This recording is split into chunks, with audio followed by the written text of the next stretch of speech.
This is News 12. News first at 5 on your side.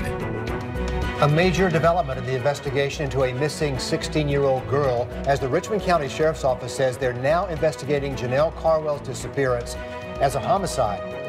Good afternoon, I'm Richard Rogers. And I'm Laura Warren. It has been nearly 2 months now since Janelle was first reported missing, before her mother and her stepfather were both arrested in connection with her disappearance. Kelly Wiley joins us live outside Josie High School, where a large group gathered on Friday hoping she was still alive. It was a prayer vigil, Kelly.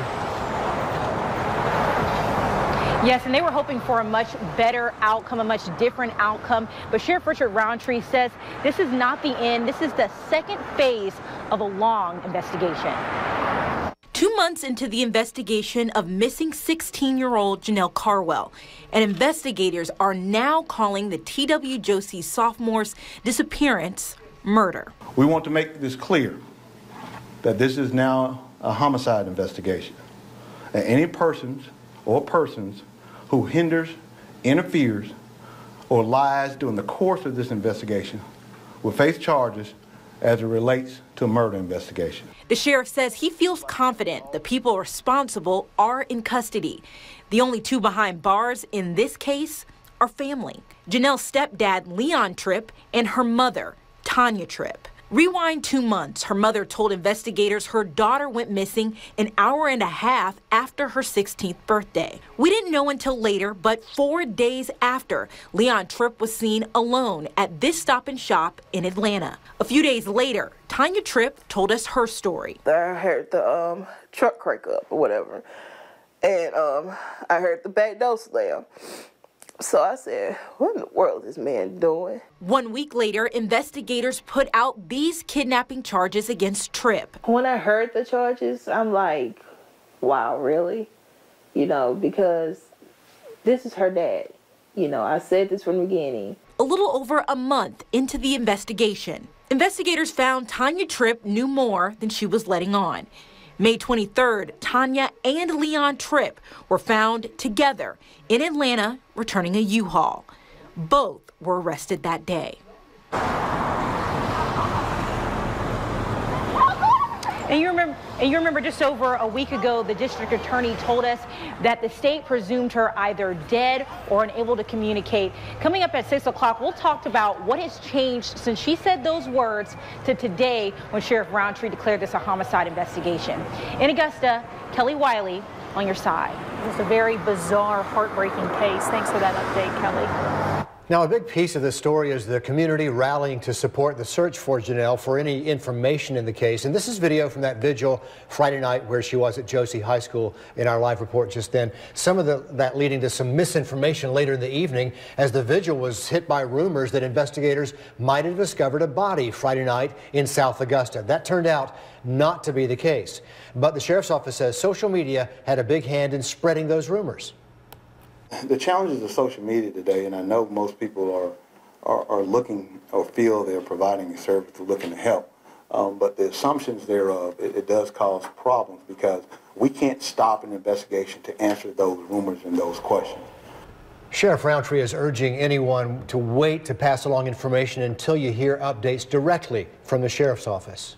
And we're on your side with all those official updates, like today's press conference you're seeing here. We also streamed it live on Facebook, and that's still posted if you want to take a look at the full thing. It got a lot of you talking, more than 1,000 comments on that post, like this one from Brenda. She says, I was really hoping that she would be found alive. My heart is broken right now. Emily weighed in. She says, this breaks my heart as a mother. This is crazy. I can't understand. And there's still so many questions in this case, but I think a lot of people, especially the parents out there, are wondering, where is she? What could have possibly happened? And I know they want to cut back on the social media, but I know if there are any tips out there for anybody who knows anything in the case, they would certainly love to hear from you. You can still call those in anonymously to the sheriff's office, and they encourage you to do that if it's a legitimate tip. Kevin? Well, clouds have kept us a little bit cooler today than one day ago. We topped out only in the 80s today in most areas. 88 the high today in Augusta, only 84 in Aiken. Yeah, we've had some filtered sunshine out there. Take a look at just the last few hours of Doppler Max radar and the temperatures. They've been hovering in the 80s, and any rain has stayed away from the CSRA for yet another day. Many people are kind of hoping for some rain because those lawns are getting a bit dry out there. There are some better chances of rain in the extended forecast, but not today or tonight, hour by hour through the midnight hour. Well, after the sun goes down, temps will fall to the 70s. A little bit muggy out there. Hey, do you like free food and baseball? We've got a Green Jackets forecast for tonight coming up. Thank you, Kevin. A local family is mourning the death of their child after investigators say she drowned in the lake over the weekend. 4-year-old Evelyn Hoskins celebrating a birthday party with her family when she went missing and then turned up dead. Brooke Zahner in our newsroom to bring us up to date. Brooke, what's going on with the case? Well, Richard, that happened on Saturday at one of the beaches at Wildwood Park. Deputies say 4-year-old Evelyn Hoskins was with her family celebrating a sibling's birthday. Her parents later noticed she was not with them, and they thought she was with an adult who was by the water.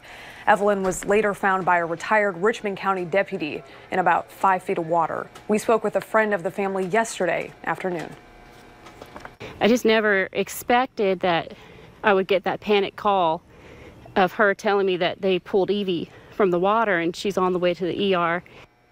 And the Columbia County Sheriff's Office says they're waiting on autopsy results at this time, and they will continue to interview witnesses in this tragic case.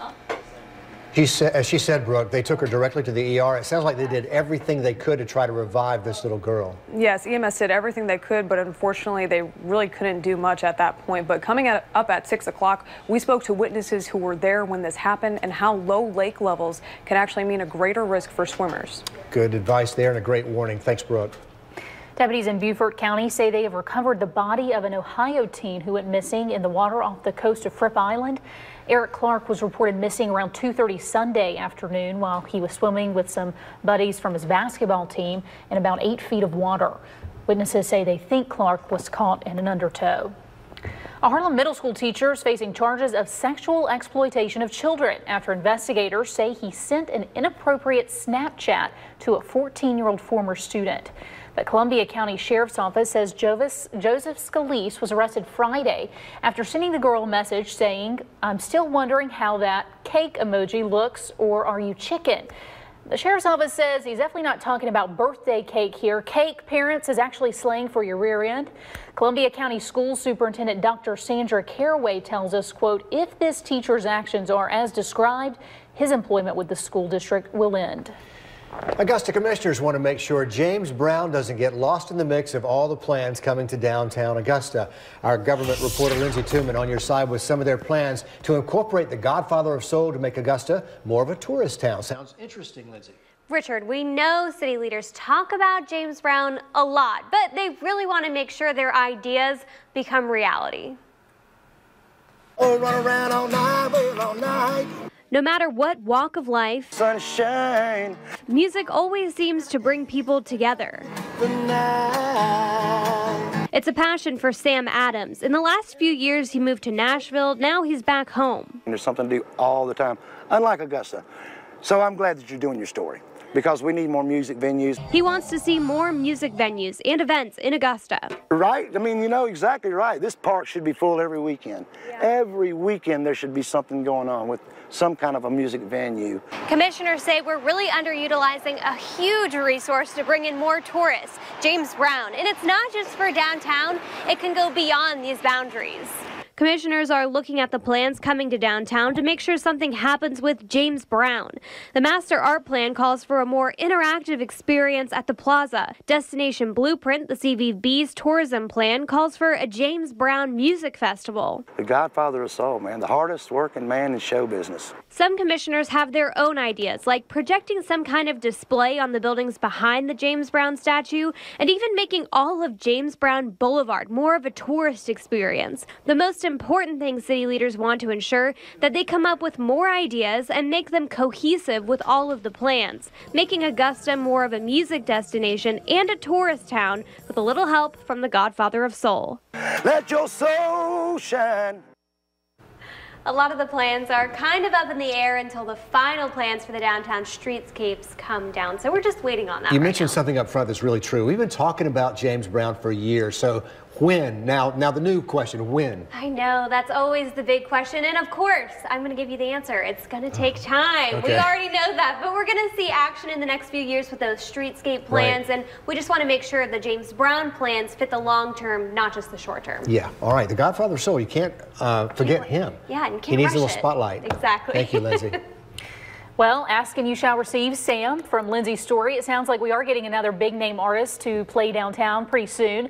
Ben Folds will play at the Jesse Norman Amphitheater right there on the Riverwalk on Friday, September 1st to kick off Labor Day weekend. Those tickets go on sale Friday at 10 a.m. and they will be $25. Such a cool place to watch a show, though. The way the music kind of carries over the water, that'll be great. It is great. Live music downtown. Still to come, First at 5. It's been 1 year now since the deadliest shooting attack on U.S. soil, and people here in Augusta are taking the time to remember those 49 victims of the Pulse nightclub shooting. Well, the clouds kind of kept us a bit cooler than normal today, but the same can't be said for the next few days. Hey, the rest of this week is going to heat up. Storm chances are going to increase, too. Those details and more straight ahead.